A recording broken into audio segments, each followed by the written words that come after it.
And good morning.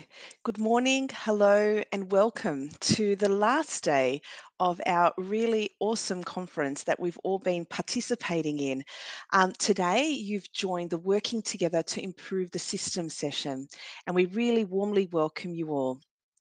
I'd like to start by acknowledging the traditional custodians in the ACT, the land of the Ngunnawal people, and paying my respects to both elders past, present, and emerging. I'd like to acknowledge the contribution they make to the city and the surrounding region. I'd also like to extend that respect to First Nations people who are joining us in the conference today. Thank you. My name is Sylvia Lappick. I'm the Executive Group Manager Deputy in the ACT for Child Youth Protection Services, and I'm also the ACT representative on AJA. I'm really excited that you've been able to join this particular session. Thank you. I might start with some housekeeping for all of us. So for those of you particularly who haven't been here for the last 2 days, so for those of you that have been, apologies, this is a little bit repetitive. If you have any questions, please type them in the Q&A on the right-hand side. And if you have any technical difficulties, please use the live support button at the top of your screen. And to view this on the large screen, you can click the arrows in the top right hand of the video where I am now, and the screen will be larger. Now, we have two sessions today. We have two sets of speakers, and I'll introduce each speaker. And during the presentation, if you have any questions, pop your questions into the Q&A, and we will, at the end of the session, time permitting, look at some of those questions and try to answer them for you. If we do run out of time, the presenters will certainly go back into the chat and answer as many questions as you need to. So look, I think that brings all the housekeeping out of the way. Sit back, relax. Hopefully you're all sitting at home in your comfy trackies, as we call them here in Australia. Hopefully you're sitting there, you're relaxed, you've got some great snacks around you, you've got some water to hydrate you. We've got day 3. It's going to be fantastic. Let's get started with our first presenter. So the title of this first session is A Principled Approach to Children and Youth Who Commit Serious Offences. And our presenter today is Dr. Nessa Lynch. Dr. Nessa Lynch is an Associate Professor at the Faculty of Law in Victoria University of Wellington. She's published widely nationally and internationally on youth justice, particularly responding to serious offending. Her other interest is in biometrics and state surveillance. I'd like to warmly welcome Dr. Nessa Lynch to the main stage now. Thank you. Oh, thank you so much, Sylvia, for that lovely introduction, Morena, and good morning to you all. And thank you so much for joining our session. So it's lovely to be here virtually with colleagues and to connect with my youth justice friends and colleagues. And although, as we were chatting about in the green room, it would have been lovely to be able to meet in person, I think this is a pretty good substitute, which keeps us all safe in our homes. So this morning I'm going to be talking about I suppose the more serious end of the youth justice spectrum. So, checking in on many of the presentations this week, a lot of them have been more about, I suppose, diversion and restorative and therapeutic interventions, often with less serious offending. But what has been a key research platform for me for the last couple of years has been the much more serious end of the spectrum. So particularly murder and manslaughter cases. So today I'll be presenting, I suppose, on drawing some findings from a wide platform of research that I've been doing both individually and collaboratively with, particularly with colleagues in Europe. So some, I suppose, national and global context around our penal responses to very serious offending. So our youth justice, our child justice system here in Aotearoa, New Zealand, although it's generally quite a tolerant system based on diversion, welfare-based and restorative and therapeutic approaches, it's got a comparatively punitive approach to the very serious offending. So when our children and young people commit really serious offences such as murder, manslaughter, joint charges with adults, we often or nearly always exclude them from the jurisdiction of our specialised youth court. So this means that their trial and their sentence will take place in the adult district or high court according to the principles of the Sentencing Act. So it's a small enough number of children and young people, but often these are the individuals that have the greatest need and the greatest vulnerability, and have often been let down by aspects of our system. So we have had some improvements to our system in the last couple of years. So our age of penal majority has been recently raised to 18, which means that a lot of our children and young people who are age 17 are now dealt with in the child justice system.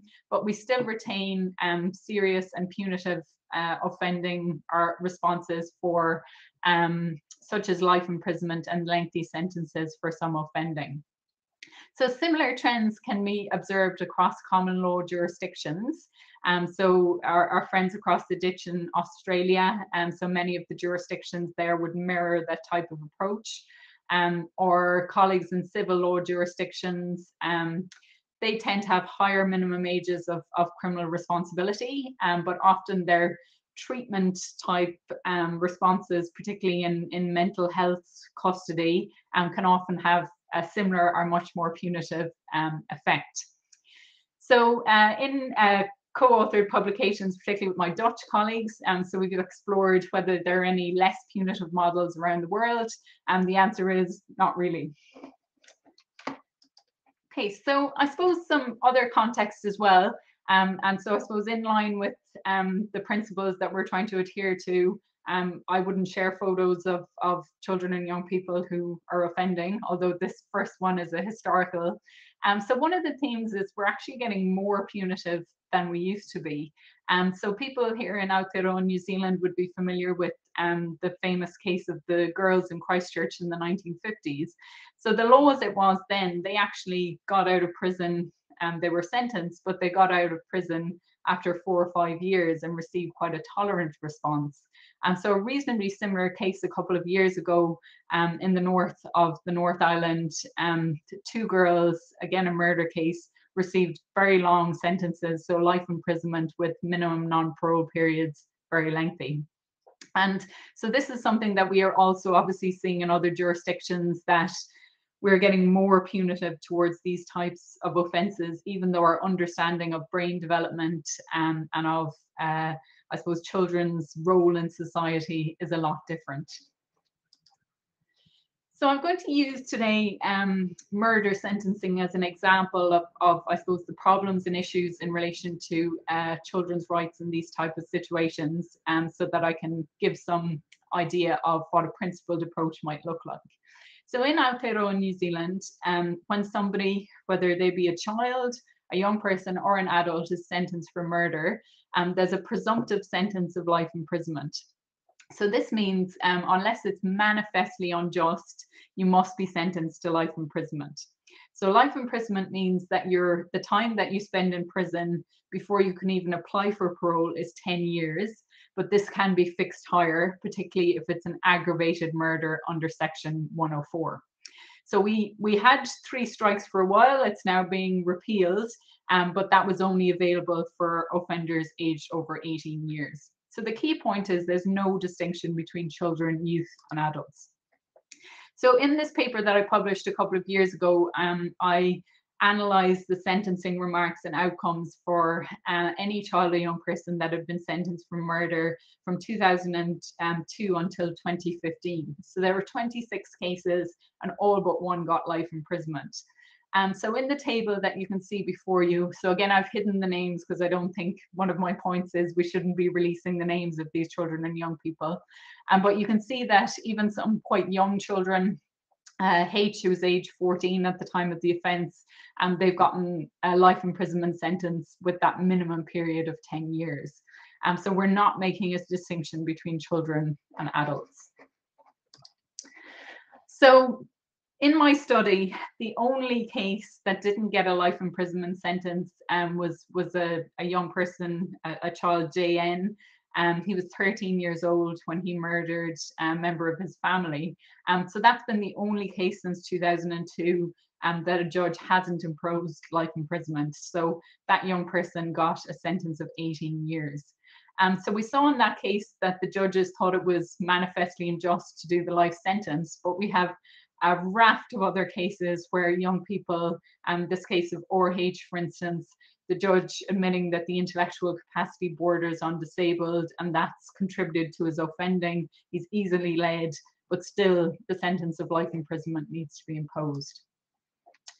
So in the work that I've done myself and with others, we've also, one of the key tensions, I think, or challenges in the international literature is around how do we view these cases when we're looking at reform. So one of the, I said, developing themes in the literature is whether we should rely on the scientific evidence or take a rights-based approach or a combination of both. So I'm in an international network with many people in the United States. So they've advanced reform in the US and very much based on the idea of brain development, that children and young people's brain development is such that it's inappropriate to impose the adult accountability on them, and also their capacity for change and rehabilitation and reintegration is so much better. But also we might say that it's a double-edged sword. So we've also seen evidence in some more recent US Supreme Court cases of the brain science and neurodevelopmental evidence being used to say that somebody is more risky.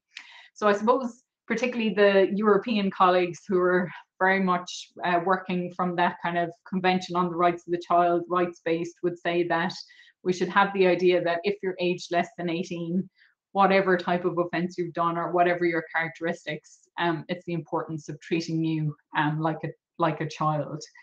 Although in their recent guidance, the Committee on the Rights of the Child has said that you can use brain development and rights together. So they've used that to inform recommendations such as raising the minimum age of criminal responsibility. So in a book, which an edited book, which we're publishing next year, which actually Ian and his colleague kindly contributed some work to.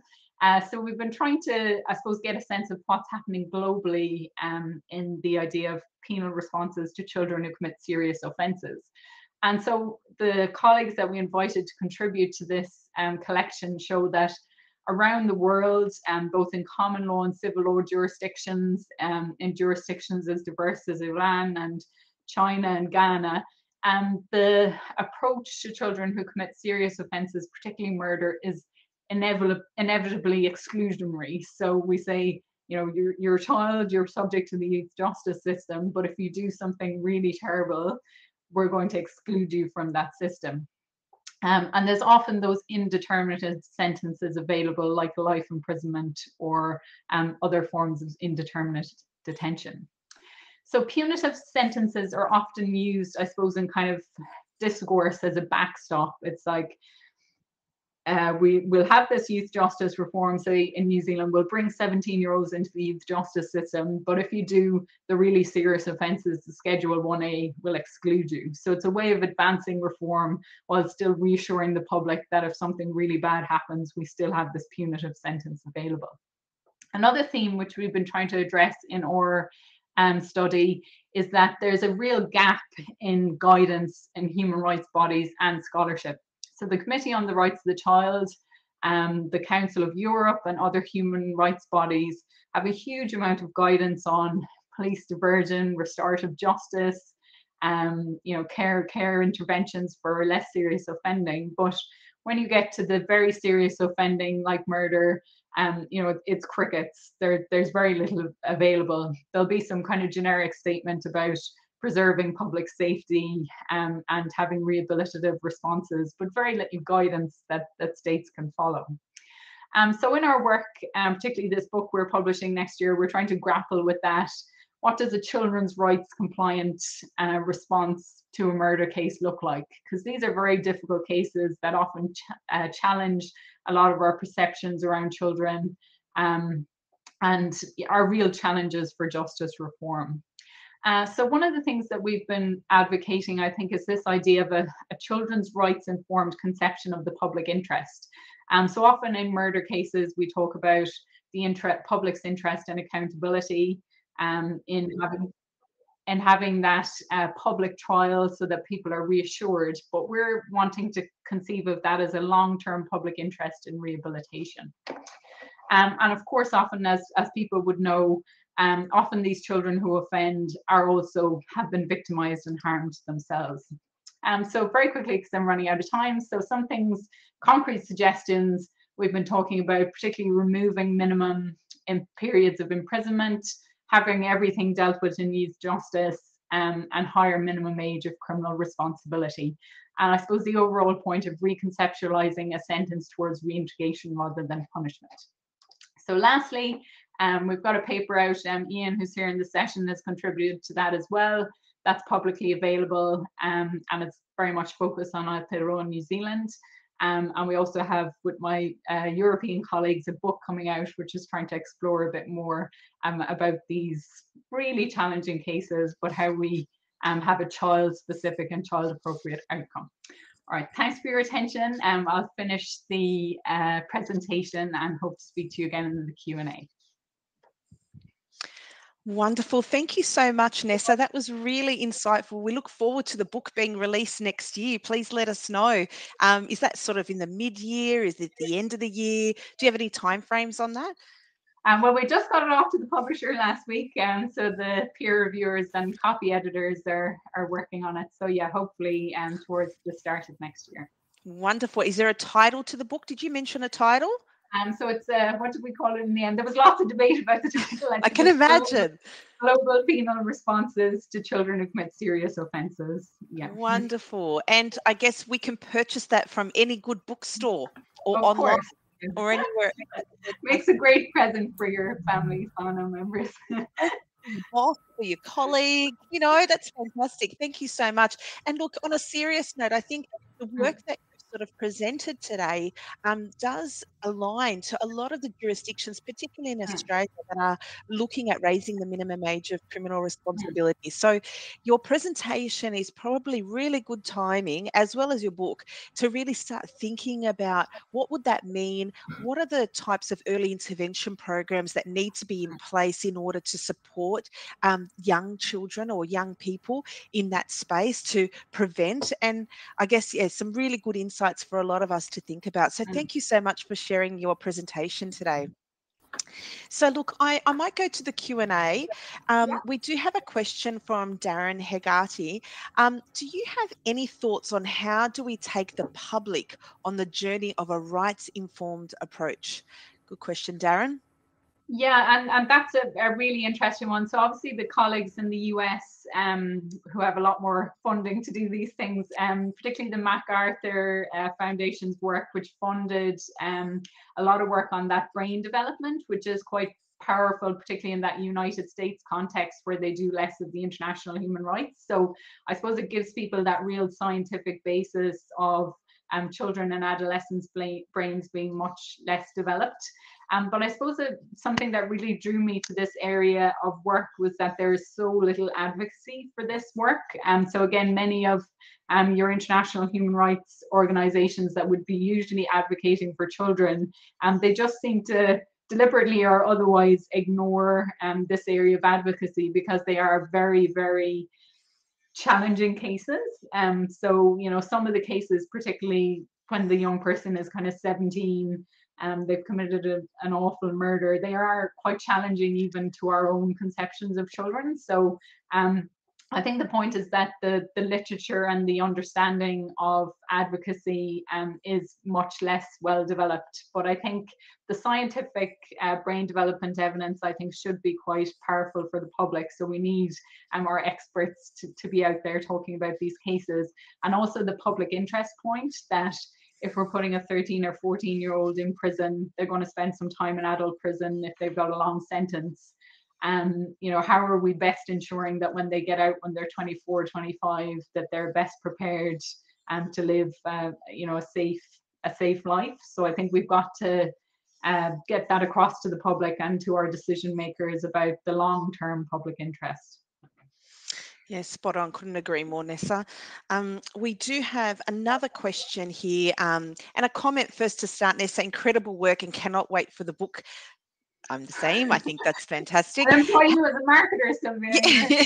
Would you like me to do your marketing campaign? I think we could get some really good sales. How difficult is this change to achieve due to the lack of public information and awareness in the community and with decision makers? Yeah, I think it's a difficult one, and certainly our just retired Commissioner for Children, Judge Andrew Beecroft, and Professor Lambie, who's here as well. You know, we've had a lot of discussions about this recently, like how best to actually get this across the line. So I think it's going to be long term, and it's about that idea that could we pick off some reforms. So I, for instance, think that it would be reasonably easy to say, to make a change to our Sentencing Act to say that for children, the life imprisonment sentence is not presumptive, and allow judges to craft a more discretionary sentence. So that could be an immediate lever that would be pulled, while we keep going on this kind of incremental on one hand and transformational at the other. But at the moment, you get the feeling that the judges are extremely bound by the legislation. If they were given a bit more freedom, and that would be something that could be done incrementally. But it's a long-term thing. And as I said, I started this work with my colleagues in Europe because I thought, oh, the European civil law jurisdictions, you know, they're much more therapeutic, they're much more tolerant. But what they're doing is detention, but calling it something else, you know, that it is that more care or mental health confinement. So unfortunately, there isn't a model around the world that we can use at the moment. So I think there's a lot more work to be done, both with the advocacy and with the literature and scholarship to support that. So it probably brings us to the next point about when thinking about the reform, were victims' needs and rights taken into consideration as well? Yeah, so I agree. I mean, we presented some of this to one of Judge Beecroft's valedictory things, and that was something that came up from our own Chief Victims Advisor here in New Zealand. And I think, again, that's something that our adult system at the moment has that idea of a zero-sum game, that if you're advancing reform for children's rights, then you're taking it away from victims. And again, I think we need to be very clear as advocates for children's rights that the long-term reintegrative responses that we want to implement will result in greater levels of public safety. So again, using the example of somebody who goes into prison at 14 is going to sit there for at least 10 years before they can get parole. You know, as we can imagine, that's not a very reintegrative response. Whereas if we had a therapeutic, individualized response to that young person, then the benefits in terms of public interest are going to be much greater. We know, for instance, in our youth justice system that victims already have a better experience than they do in the adult system. So I think we've got to make sure that we're also addressing the rights and interests of victims. All right. Well, look, there is a couple more questions in the chat that we probably haven't had time to get to. So, Nessa, it would be wonderful if you could go back into the chat. And also, I haven't checked the discussion forum, but there is some comments in the discussion forum as well. So it'd be great for you to go back in and hopefully we can answer everybody's questions and comments. That does bring us to the end of this session. I'd like to formally thank Nessa for your time and for your fabulous insights. And we definitely look forward to your book being released. So thank you so much. All right, so that does bring us to the next session. So let me pop my notes up. Let me have a look at who we are introducing now. So this next session is titled Reducing the Prison Pipeline, a Trauma-Focused Approach. And I'm really pleased that we can introduce Veronica Tony Graham from the University of Auckland. Veronica is in her final year of study as a doctoral candidate in clinical psychology at the University of Auckland, and she's currently completing an internship at Tia Puwatangaya, a child and adolescent mental health service based in Auckland. I warmly welcome Veronica to the main stage. Thank you. Tēnā koutou katoa. Ki te maunga I mangere, ki te moana I manukau. ki te marae waipapa, tēnā rātou katoa. Ko lake toku mātua no hamoia, ko silifu toku whaia no hamoia, ko Veronica toku ingoa, ko Justin toku hoaranga, toko toru maua tamariki, kei maunga kia mātou inu hoana. Tēnā koutou, tēnā koutou, tēnā koutou katoa. E mua pia lava ona si ilewe I ngā mai whawhatai lea tua, a wāwa mai le nei aso mātango whie lona alofa ma lona angalelei. Au te whaatalo whātu ma le anganga maolalu. A wā fo I sosoangi le nei tangata tau waa. Mo le a ngai luma o tātou tamaiti, ai maise pia mauli, ma Pasifika I nei Aotearoa. Ma nole soifua manuia, ma langi e mama. Warm Pacific greetings to everyone who's had the opportunity to join me today.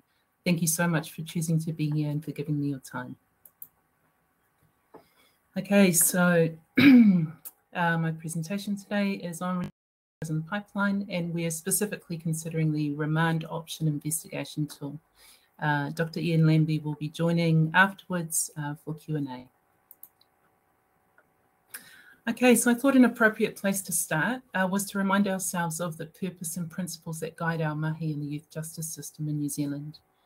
Revolutionary introduction, the Oranga Tamariki Act, was designed such that young people could be diverted away from the youth justice system, partially by the strengthening of families from which they came. When the Act was introduced, youth court appearances went from 630 per 10,000 to 160 per 10,000. Section 4 lays out the purpose of the Act, the purpose being to promote the well-being of children, young people and their families by, and I've got 4A there, top left, establishing, promoting and coordinating services that affirm mana tamaiti, advance long-term outcomes and are culturally appropriate. If I go to 4J, bottom left, that respond to offending in a way that promotes their rights, best interests, and prevents and reduces future offending.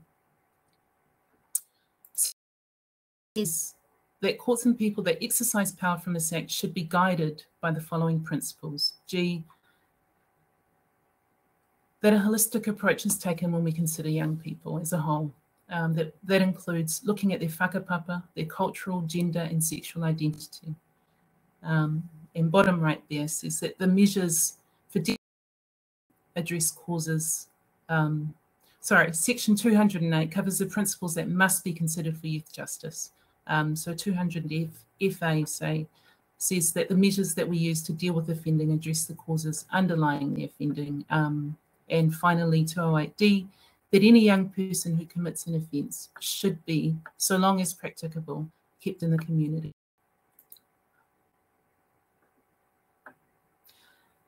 Just briefly, this graph shows us that the number of all young people in New Zealand who've had charges finalised across all courts. So that's youth, district and high court. You can see clearly that there's been a steady decline over the past 20 years, which continues to fall even currently. Just to caution, the last 2 years may have been affected by COVID. But essentially, the last 4 years have reduced by at least 10% each year. More recently, in the past year, 18%. Whilst that paints a wonderful picture, we've got so much more work to do. Māori and Pacific youth are overrepresented in youth justice statistics, and Māori young people have the highest rates of offending, 2.8 times higher than the corresponding rate for Pasifika, 3.8 times higher than the rate for European. We also know that these kids are generally kids that have trauma backgrounds. So we've got a group of remanded youth, disproportionately Māori and Pasifika, with a background of negative childhood experiences. So these two columns feed the third. With remand, against a backdrop of reducing over rates of crime, remand has been increasing. More recently, it's sort of evened out, but prior to 2018-19, Pasifika were the most likely to be remanded in custody. Now Pasifika and Māori have quite even rates. If we look at the population of young people currently in youth justice residences, we know that 80% are there on remand, and of that, 70% are Māori. So what's wrong with remand anyway? Well, many things are wrong, and this is just a snapshot. So the Beijing rules recommend remand as a measure of last resort for the shortest time possible. They warn of a danger to juveniles of criminal contamination. And you can see this quote here that says, although the motivation, this quote here that says, in residence, the young ones learn the tricks from the older ones. The talk is crime, crime, crime, puts the Beijing rules. That's a quote by a young person that comes out of the State of Care series. In remand, these young people are separated from the people that they love the most, and they are segregated together. It is an environment that is uncertain. We know that Freeman and Seymour say it is one of the most taxing and unstable prison experiences, and it's particularly so given the uncertainty of the length of their detention and the overhanging unknown outcome of their case. Therefore, it's also extremely difficult to plan rehabilitation and to implement programs for them. What makes all of these factors worse is that these are children that come with trauma histories, as mentioned before, and they have very high incidences of high and complex needs, so in particular neurodisabilities. Judge Beecroft said every one of these disorders, and he's speaking about things such as ADHD, FASD, communication disorders, has sky-high disproportionate prevalence in the New Zealand youth justice system. So how can we help the remand issue? So the remand option investigation tool is one such way of addressing it. The tool's use is triggered by police opposition to bail, following which a multi-agency meeting is held to apply the tool. I'm going to blast through the next few slides, so please bear with me. I've got a lot to get through in a short period of time. So when the tool's kicked into use, what happens is there is a multi-agency meeting, and these are the players. We've got police, oranga tamariki, lay advocates, youth advocates, someone from Regional Youth Forensic Services, potentially someone from the Ministry of Education. So these are the players that come to the meeting to apply the tool.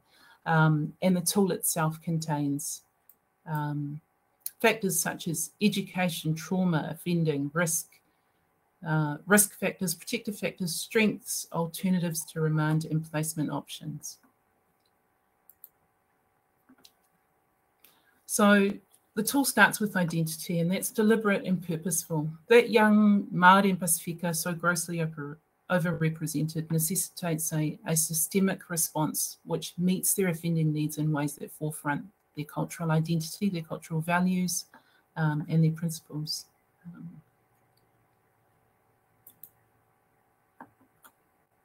We know that trauma features strongly in this group, and as such, it must be considered when we're making decisions about the deprivation of their liberty.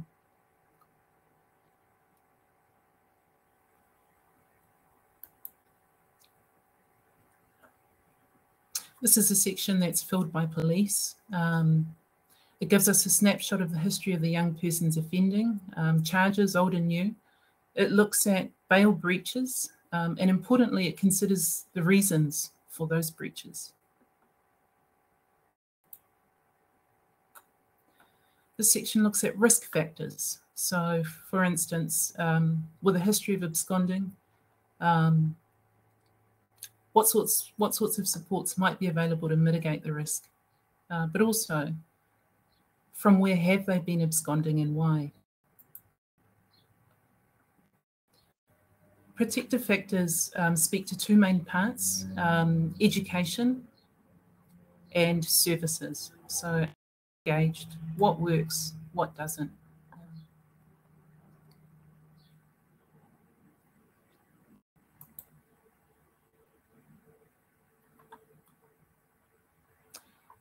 Section 6 talks about rangatahi. And this is part of building a holistic picture of who these kids are. What are their dreams? What are their aspirations? What are their hopes?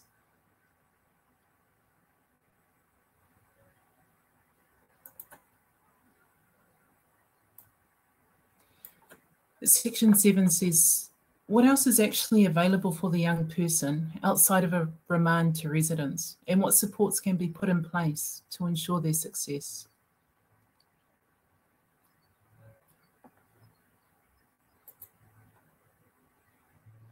And at this point, the tool users discuss which recommendation they feel best suits the rangatahi in regard to the holistic view of the person, as well as risks with placement. And then Section 9 requires the group to elaborate on their decision. So where it's a bail to community, barriers are explored that might affect the young person, for example, getting to court. The risk to the community is summarised, as is the plan for the young person. Okay, so this tool was piloted across Manukau Youth Court, Christchurch Youth Court, and Rotorua. And we can see there, bearing in mind that the tool is triggered by police opposition to bail. So we know that in Manukau, it was applied to 15 young children. We can see what happened with the recommendations. For 4, it was recommended they be remanded. For 5 kids, there was an agreement to bail, but for 6 kids, there was no agreement. Because these recommendations get handed to the judge, these are then the court outcomes. It looks quite high for Manukau. You can see that the remand to youth justice residence is 8. That is fed by the recommendation to remand, but also by the non-agreement. And under that non-agreement, it also includes tools that were not filled out due to time constraints. In Christchurch, it was applied to 11 young people. The recommendation was to remand for 8 of them, to bail for 2 of them, and then no agreement was reached for 1 of them. And it appears prima facie that the outcomes are dominated by a pro-remand stance. But if you were to look at each tool individually, it reveals that most of the agreements recommending remand are conditional to other applications being made. So for instance, 3 were open to supported bail, pending relevant applications for availability. 5 were open to electronic monitoring. 4 further remand recommendations were also open to electronic monitoring. So only 1 tool really recommended remand to a youth justice residence outright without any other alternatives to be checked. For Rotorua, 45% of all the right outcomes were recommendations to bail. And of all 3 pilots, the Rotorua pilot resulted in the highest proportion of bail agreement following a meeting. And that's compared to 18% in Christchurch and 33% in Manukau. So I guess this figure must be tempered against recommendations where, which were sometimes made subject to the availability of supported bail in Christchurch.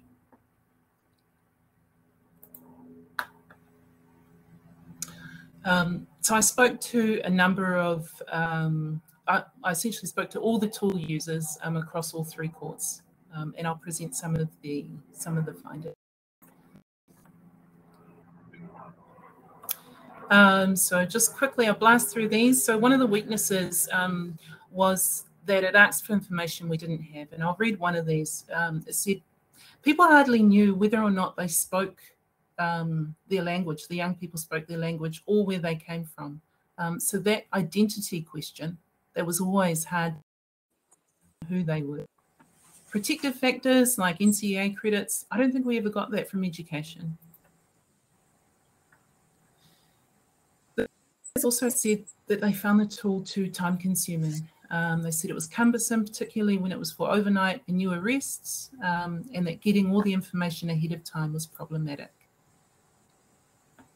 The strength improved information sharing. One of them says, I realised that different agencies held information that other agencies didn't have, which was quite significant. Had we been aware of it, it would have led us down a different path some time ago. It directly impacted oppositions to bail. When the police, heard all the information and action points, they were quite keen to change their opinion and say, yeah, we're quite happy to go with that so long as you do this part. It builds a holistic picture of the young person. So one of them said, we sort of got a picture of the child and then you can place them in the context of their environment.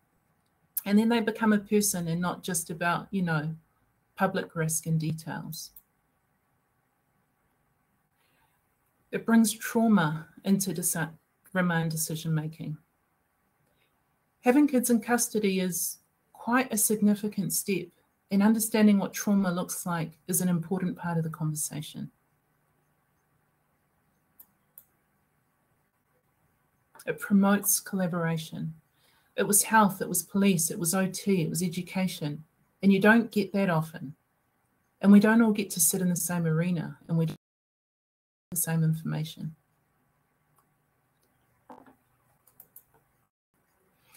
And that's all I've got time for. I think I overshot all the slides I put in my presentation, but there's a list of my acknowledgements there. Oranga Tamariki, Andrew Beattie, Jason Edwards, Julia Ioane, Carmen Billing, and of course all the participants that took part in answering questions for me. Wonderful. And thank you, Veronica. I think I could have kept listening to you for at least another half an hour. Some really, really good applications. I mean, you really did share some of those really positive early findings, but there is more to do. And I think the tool that you've presented, whilst there has been some, you know, opportunities or weaknesses or, you know, some areas of development for the tool, I think they certainly outweigh when we're looking at the strengths and that I guess the joy of collaboration and understanding what information other agencies hold, and then the ability to share that information. And other people who might have heard me speak before, we can't really undervalue the importance of a cross-agency approach. And it is hard. It is a really hard time sometimes to sit down and share some of that information. So just well done to a really comprehensive tool that really looks at so many different aspects. So thank you. I'm also going to introduce Ian Lambie, who's here from the University of Auckland also. Welcome, Ian. How are you? Kia ora. And we have Ian here who can also answer some questions alongside Veronica. So let me go to the Q&A and see what questions we have for you both. Now, let us have a look. So there has been a question here around how long the tool has been in operation and what education or acclimatization was needed to bring police and prosecutions and the courts along. Again, that value of a multi-agency. Is there still more work to be done to enable a true collaboration and partnership to address the risk factors and increase the potential for supported bail?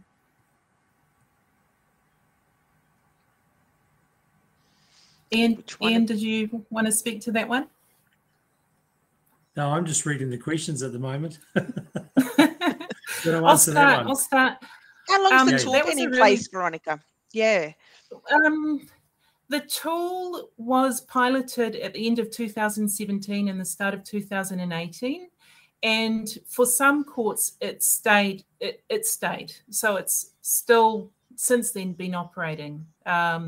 It is currently in operation at the Manukau Court, Auckland Court, and Waitakere Court. I'm not sure if Ian's aware of any wider use nationally, but I know I've caught up recently with tool users that are implementing it in those particular courts, and I know Waitakere, for instance, that court gets used on a daily basis. The tool gets used on a daily basis in that court. Just to speak to something else, I think it's probably important to to mention that, yeah, there were weaknesses that were identified, but I think what those weaknesses also highlighted were systemic issues.